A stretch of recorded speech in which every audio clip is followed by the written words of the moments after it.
Welcome back. We are celebrating spooky season all month long. 'Tis the season, right? A new book delves into some of the haunting stories from all across New England. Yeah, it's called Wicked Strange, and it covers everything from haunted mansions and mysterious creatures to mermaids off the Connecticut coast. Kara and Scott spoke with author Jeff Belanger about the stories.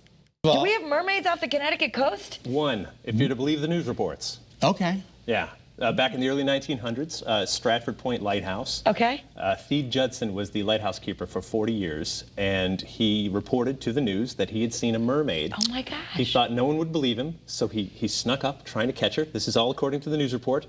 Grabbed her. She flipped him in the head with her tail. With her fin. And then got away. And he said to prove it, he had her hairbrush. And so he still had the hairbrush. The reporter said, it looks like any hairbrush I've ever seen. And he said, well, that's because mermaids, as everyone knows, gets their hairbrushes from the sunken ship staterooms.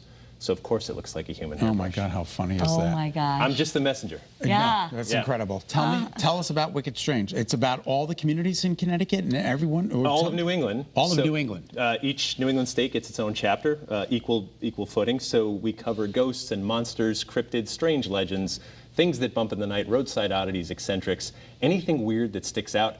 I like to call them the croutons, that is the salad of New England. So these are the things that maybe communities don't necessarily advertise them, but those who know share. How did you find out? So I've been doing this for 25 years now. God bless. Oh my gosh. And you have a show we can watch on Amazon. Yeah, and it's a weekly podcast called New England Legends. And what's great is our community has you know, I grew up where I grew up. I grew up in Newtown. Right. And I live in Massachusetts now. And so our community of listeners is always sharing stories like, oh, where I live, there's this little story. And so we cover them, we look them up week after week. I've been doing it for years, and it's just a vast collection now of weirdness. And we have a lot. You said we have a lot of paranormal, weird stuff here in Connecticut. In fact, a good chunk of your book is devoted to Connecticut. 1/6, yeah, of course, yeah. So where I grew up, Newtown's right next to Monroe, which is where, of course, Ed and Lorraine Warren lived from the Conjuring movies. I went to their home and interviewed her when she was alive, yes. So did I. You did? Way back when. Yeah, you know, now you can go there as an Airbnb, but yeah, I only went in that room and she blessed me first and like did some stuff, so she said I'd be okay. That explains why you're okay. Yeah. This makes sense now. This is great. Is Kara okay? Well, it's relative, right? It's all relative. But I remember growing up too, Easton, the White Lady of Easton, which is right at Union Cemetery. And this legend's so powerful. People see this wispy white figure, you know, on the road and in the cemetery. And even if you don't believe in ghosts, and I remember my brother-in-law, total skeptic, but he would drive by that on his way to work. And he said, yeah, I don't believe in this stuff. But yeah, at night, I look. I'm like, of course you do. Of course you do. Of course Jeff, you do. can I How see the can you book? not? Of course you can. Yeah, this is really wonderful. Also- where do we get the book? Anywhere books are sold, Amazon, online, or your favorite local bookstore. Who did the portraits? The picture taking? Frank Grace is a photographer I've been working with for years and years. We do a calendar every year, a Haunted New England calendar.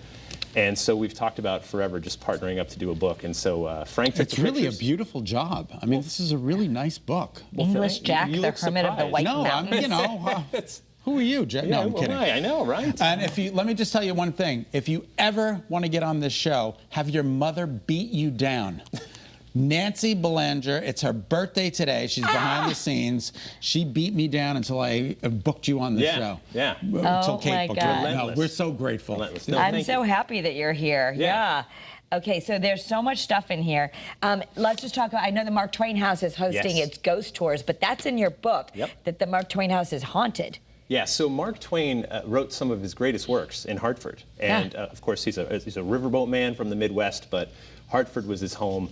In the late 1800s, he went to Europe to do a tour, and his daughter died of meningitis in the house.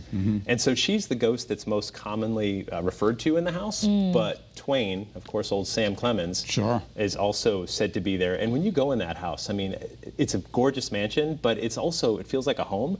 And you feel his presence everywhere, even if you're just a fan, right? Yeah. You can sort of feel his influence everywhere you look.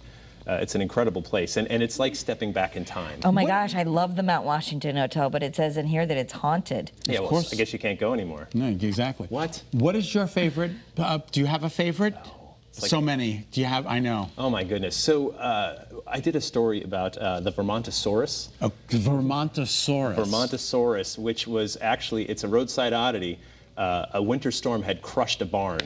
And the owner of the property said, I'm going to get the whole community together and we're going to just build art. And the rule is you can hammer a nail through the wood, no vertical, no horizontal, and you can't undo anything anyone else did. And this monster formed out of this community. That is so crazy. And they call it the Vermontosaurus, which is great, right? I love when people are just like, I want to do something just for the sake of doing it, just to stick out. That is so funny. Just to be remembered. Did you study my parents' marriage? Because that was truly an oddity. I did. That was my 4-year degree. It was incredible. Yeah. There's so much to do. I mean, you've also got the Battle of the Frogs, and you've got all these events that people are coming. You can go learn about your book, get them signed. Sure. You've got a couple of events coming up with Wicked Strange. Yeah, so I do a story tour every fall. I'm somewhere every single night. I've got, I think, about 35 dates between now and December. Wow. All over New England, but I've got a bunch in Connecticut. And yeah, tonight I'm in Seymour at the Seymour Public Library at 6:30. Okay. And yeah, so I share the stories live, and it's great too. You ask where the stories come from. The audience is always like, hey, have you ever heard about this? And you go, no, And then I write it you write it down, yeah. and you do it. There's the That's next lead. amazing. Well, we can't thank you enough for being on the show. Thanks for having me. Nancy, happy birthday.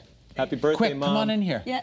Quick, hurry up, hurry Hurry. up. Thanks for you advocated for your son, and it worked. Sit right here next to me. You don't mind if I don't sit next to you? Well, it's fine. She's a peach. We love her. Look at All right, you, Wicked the Strange is cutest available mommy. now. You can find it on Amazon and in bookstores. For more information, visit jeffbelanger.com. You can also follow along on Facebook and Instagram at Exploring Legends. And Again, don't forget, thank your you so dad much. is out there too. Yeah, We your just- dad is out there too. We didn't make him go. He's not chopped liver. We didn't make him come out.